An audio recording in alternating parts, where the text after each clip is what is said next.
On 5 News, Nigel Farage quits as UKIP leader. He says he's done his bit by getting the UK out of the European Union. During the referendum campaign, I said, I want my country back. And what I'm saying today is I want my life back. And it begins right now. Thank you. Also, Chris Evans quits as Top Gear presenter. These cars are just awesome. He says he gave it his best shot, but it wasn't enough. As an inquest rules schoolgirl Alice Gross was unlawfully killed, her family call for tougher controls on foreign criminals coming into Britain. I believe the state failed Alice and our family. Alice was not tragic, but what happened to her was. After a lifetime trapped by silence, a breakthrough for the boy whose parents refused to give up hope.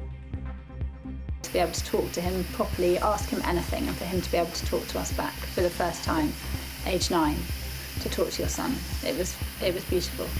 And watching the weather, why the experts want your help to improve their forecasts. Hello and welcome to 5 News. I'm Sian Williams. The EU referendum has had many political casualties, but today saw the shock resignation of a man who spent 2 decades fighting to get Britain out of Europe. Nigel Farage quit as UKIP's leader, saying he's done his bit and now he wants his life back. Last time he stepped down as the party leader, he reversed his decision, but he's told us this time it'll stick. He's the second leading Brexit campaigner to step out of the limelight after Boris Johnson said he wasn't standing for the Conservative Party leadership last week. Our political editor, Andy Bell, reports. His whole career has been devoted to getting Britain out of the EU, so on one level, what was about to happen should not have been a surprise. I couldn't possibly achieve more than we managed to get in that referendum, and so I feel it's right that I should now stand aside as leader of UKIP. During the referendum campaign, I said, I want my country back. And what I'm saying today is I want my life back. And it begins right now. Thank you. He did resign after last year's general election, though, so... You have stepped down before, famously, and returned. How can we be sure that won't happen again? I was persuaded to come back for one reason, and that was to fight this referendum. And I'm very pleased I changed my mind just over a year ago and came back and fought this referendum. I won't be changing my mind again, I can promise you. It's over 20 years since he first stood in a by-election. The message that the UK Independence Party is giving is a message that has been given on behalf of the British people. He missed out then, but he made it to the European Parliament, where he established his own style. Ask yourself a question. Would you buy a used car from this commission? He had his own style campaigning too, as he tried and failed several times to become an MP. In 2010, he nearly died when the plane he was flying in crashed on election day. But he finally had his moment with the referendum. Let June the 23rd go down in our history as our Independence Day! But this was the way UKIP's only MP greeted today's news. And Douglas Carswell told me later he rejected his own party's campaign. Vote Leave won not because Vote Leave campaigned as an extension of UKIP. On the contrary, it ran as a repudiation of that angry nativism. It ran as a generous campaign. So Leave won in spite of Nigel Farage, is that what you're saying? You could put it that way, but I don't want to be unkind or ungenerous on the day of Nigel's departure. And UKIP watchers say the party's future now depends on how Britain pulls out of Europe. If that negotiation fails to deliver fundamental reform of things like free movement and immigration, then there will be significant potential for UKIP in the future. He stays a member of the European Parliament, and we probably haven't heard the last of him, but we should be hearing a bit less. So, Andy, first we had Boris Johnson, now Nigel Farage. They got the result they wanted. Why aren't they hanging around to implement it? Well, for a start, I don't think we have heard the last of Nigel Farage. He will carry on being a member of the European Parliament, and he has told me that he wants to have whatever influence he can on the terms by which Britain negotiates to leave the EU. So I'm sure we haven't heard the last of him. As for Boris Johnson, he wanted to stay in the game, but he was outmanoeuvred, and now it will be up to whoever it is that wins the Conservative leadership and therefore becomes Prime Minister. That is the person who will conduct the negotiations.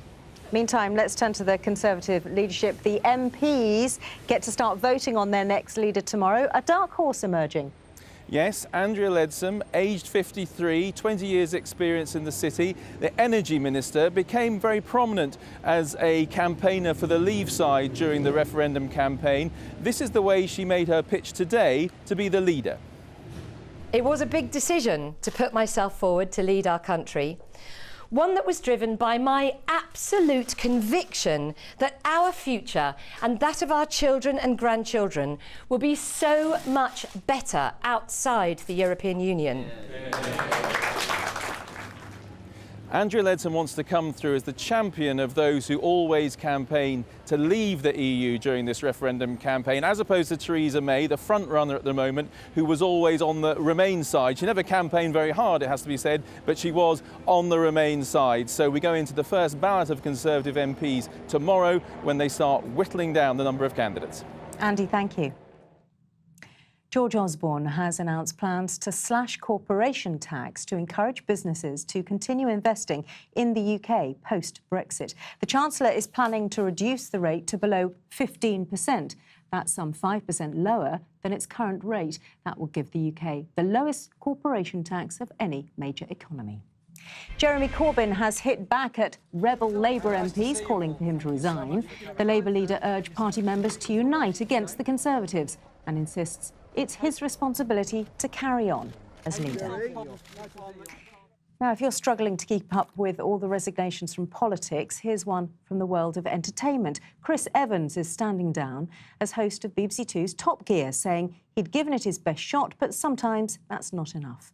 Ratings had been falling and some viewers had been critical. It's not known what will happen to the show now. Catherine Jones reports.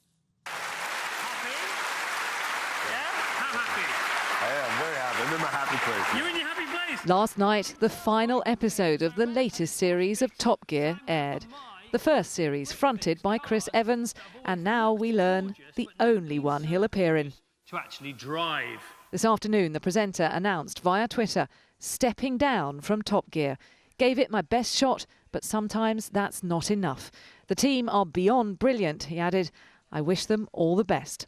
The news brought this reaction from a former Stig. Of course, there have been stories abounding about problems, not just on screen, but behind the screen as well, but other presenters and with producers, etc. So it's all combining into a non-sustainable position for him. The new look show careered into controversy before it reached the screen when co-host Matt LeBlanc performed stunts near the Cenotaph in London. Chris Evans had to publicly apologise. The images show are terrible. They look so disrespectful. There are mitigating circumstances, but absolutely no. Unreservedly apologise. I saw the images this morning for the first time, and I felt the same way as everybody else. That footage will definitely not go on there, no question about it. Rumours of a rift between Evans and LeBlanc have since fuelled unwelcome headlines. And the ratings have collapsed, from 6 million watching the first episode to fewer than 2 million tuning in to see Chris review classic cars last night. Which means it also needs massively uprated modern brakes. Which of us presenters could go the longest? The BBC says Chris Evans will continue to present his breakfast show on Radio 2, while the next series of Top Gear will be filmed with the remaining presenters and without hiring a replacement. Catherine Jones, 5 News. The Iraqi government has declared 3 days of national mourning after a huge bomb in Baghdad killed at least 165 people and injured hundreds more. Funerals have begun after yesterday's devastating attack, which was the worst single bombing in more than a decade of war. A lorry packed with explosives was detonated as families were out shopping for the celebration that marks the end of Ramadan. So-called Islamic State has claimed responsibility for the attack. A man has pleaded guilty to grievous bodily harm after a baby was shot in the head with an air rifle. The baby boy is fighting for his life in Bristol Children's Hospital. The family of a murdered teenager have called for tougher controls to stop foreign criminals entering the UK. Alex Gross was murdered in London by a Latvian builder who had been convicted of killing his wife in his home country. The schoolgirl's family said they miss their beautiful, loving daughter every day. Charlotte Grant reports. It's nearly 2 years since Alice Gross died. Ever since then, her family have had so many questions. Today, for the first time, they heard some answers after an inquest jury ruled Alice was unlawfully killed in a sexually motivated attack. I still find it almost impossible to believe that our lovely daughter has been so brutally taken from us. I miss her every moment of every day. I have needed to find out as much as I can about how it is possible that she could have been killed in such a horrific way. This is the last time the 14-year-old was seen alive on a towpath near her home in West London. But caught on CCTV minutes later, the man who would become the police's prime suspect. Anna Solkans was a Latvian builder and a convicted murderer. Before coming to Britain, he'd served a 7-year sentence for killing his wife in his home country. But the truth only unravelled in the weeks it took police to find Alice's body. Then the questions followed: how Zolkans could enter Britain with a conviction, and how police still weren't aware of his past when he was arrested in 2009 for an alleged attack on another teenage girl. Zolkans took his own life before police could arrest him. Today, the coroner said she will raise concerns with the Home Office and the police over checks on foreign nationals entering the UK. Our concern has been to ensure that there are fair and proportionate rules governing the movement of serious criminals within Europe, whether that is a Latvian coming to the UK or a dangerous UK citizen travelling abroad. We believe that had such measures been in place, Alice's death might have been prevented.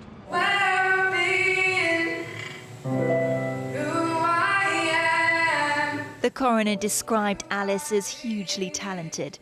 The police say it is now their policy to check the background of foreign nationals they arrest. Alice's family want thorough and fair immigration checks to be the teenager's legacy. Charlotte Grant, 5 News. Still to come on the programme. The boy who wouldn't give up and has now found a way to communicate with his family. And closing in on Jupiter, NASA's 5-year mission reaches its climax. And meet our miniature meteorologists. Find out how these guys are helping the Met Office forecast the weather. All that and more after the break.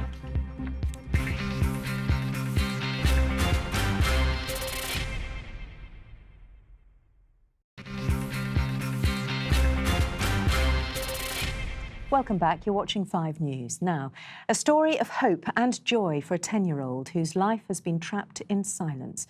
Diagnosed with cerebral palsy, Jonathan Bryan couldn't speak or walk, locked into his body. Doctors warned he may never recognise his family. But his mother was convinced he had a fully functioning mind. And as Dominic Reynolds reports, her instincts were right. Small talk takes a bit longer for Jonathan. Welcome. But it's remarkable he can do it at all. Born with cerebral palsy, he can't speak, walk or control much of his movements. The special school he was in thought he couldn't learn. But his brain has just been unlocked by his very persistent mum and by this board. And in his words, here's how life is different now.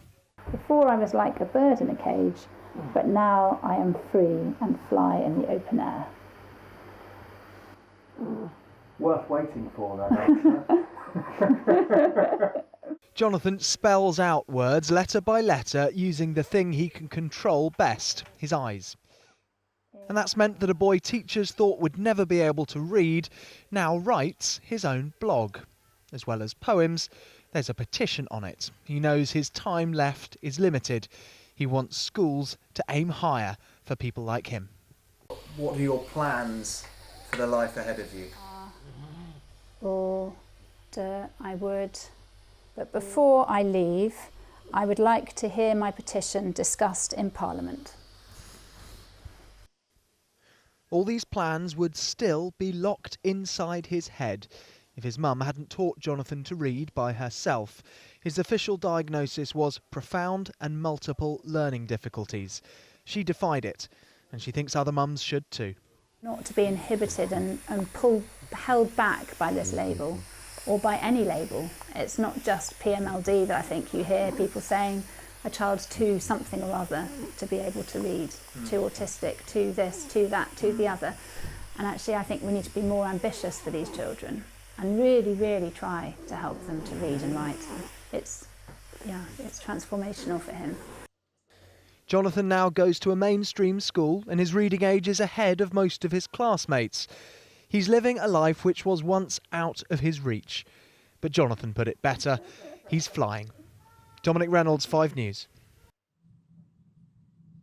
3 former Barclays employees have been found guilty of rigging the interest rate used by banks to set the price of financial products. Jay Merchant, Jonathan Matthew and Alex Payburn were found guilty of manipulating the LIBOR rate between 2005 and 2007. The trio will be sentenced on Thursday. It's an epic space mission which could provide vital clues about the origins of our solar system and the secrets of its oldest planet. The Juno space probe is rapidly approaching Jupiter, but it has a crucial manoeuvre to make first, and the success of it could depend on its British-made rocket engine. Layla Hayes reports. It's a monster. It's unforgiving. It's relentless. It looks like the trailer for a Hollywood movie, but this is NASA's mission to Jupiter. For the last 5 years, the US Space Agency's Juno probe has been travelling through the solar system and hurtling towards the giant planet. No spacecraft has ever flown this close to Jupiter, but if everything goes to plan, it should reach the planet in the early hours of Tuesday morning. Jupiter is 11 times wider than Earth and 300 times more massive. It's the fastest spinning planet in the solar system, with just a 10-hour day. The Juno probe has been heading towards Jupiter at a speed of 165,000 miles per hour. And once it arrives, it will have travelled 1.8 billion miles. We know very little about what the core of Jupiter is actually like. We have all these ideas, but none of them have been thoroughly tested, and I think Juno is going to answer a lot of outstanding questions. Whether or not Jupiter has, for example, a rocky core, or if it's just gas all the way through, whether it has this very strange substance we call metallic hydrogen. So all these questions and more are going to be answered over the next few years from data from this mission. In order to enter Jupiter's orbit, Juno will have to fire its British-made rocket engine and enter a powerful magnetic field. With just hours to go, excitement is building. It's incredible. I remember seeing kind of some of the older photos of it from some of the previous space missions, so it'll be neat to see what they come back with. My reaction is it will advance science, and that's always a good thing. If the mission fails, Juno will shoot past Jupiter with no chance of coming back. If it's successful, we will finally learn more about this extraordinary planet. Layla Hayes, 5 News. A bit closer to home now, and most of us love having a good old moan about the weather, especially about our summer so far, which has been mainly dank with occasional sunny spells. Now the Met Office would like us to put all that weather watching to good use, popping mini stations in our gardens and helping them predict the weather more accurately, as Minnie Stevenson reports. Whatever the weather, there is no getting around the fact that we are a nation utterly obsessed with the forecast. Whether it's talking about it endlessly, trying to predict it, even letting our moods be determined by it. And now the Met Office are calling upon thousands of people to install these small weather stations which cleverly sense rainfall and humidity. Why, you may ask? Well, they want to predict possible stormy weather ahead. It doesn't matter whether you've got a scientific station at home or with you, or if you're just taking observations out the window or taking a photo. It can all go into our website, and then we can use it to help increase our understanding and visual picture of what is going on in a localised area to hopefully increase our forecasting and warning services. So now meet our miniature meteorologists. Here at the Robert Fitzroy Academy in South London, they are one of a handful of schools in Britain who have their own weather station. Temperature 29.9. Taking readings and reporting back to Met Office HQ. They mean business, and they're getting full marks from their head teacher. You can see that the kids take it really seriously. It seems like you've got some professionals in there. Yeah, I mean, we talk to the children a lot about being responsible, so they definitely do take their job seriously, and we've got some budding talent, definitely, some meteorologists and environmental scientists for the future. So let's meet our future weather presenters. My favourite thing about the weather is that sometimes you just don't know what's going to happen, because sometimes you may think it's going to be rainy, but then it's shiny. What is it about the weather that you like so much? The sun, because you can wear your sunglasses. You can wear your shades. I like when it's snowing because I can make snowman. That is really fun, isn't it? Yeah. And do you know a lot about the weather now? Yeah. Well, the forecast is certainly sunny with this lot around. Watch this space, they could be coming to a screen near you soon. Minnie Stevenson, 5 News. We can get the experts' view on the weather now with Sian Welby. Just a reminder for you before we go, Danny is here at 6:30 with the latest on the resignations of Nigel Farage and Chris Evans. I will see you again tomorrow at 5. Thanks for watching today. Goodbye for now.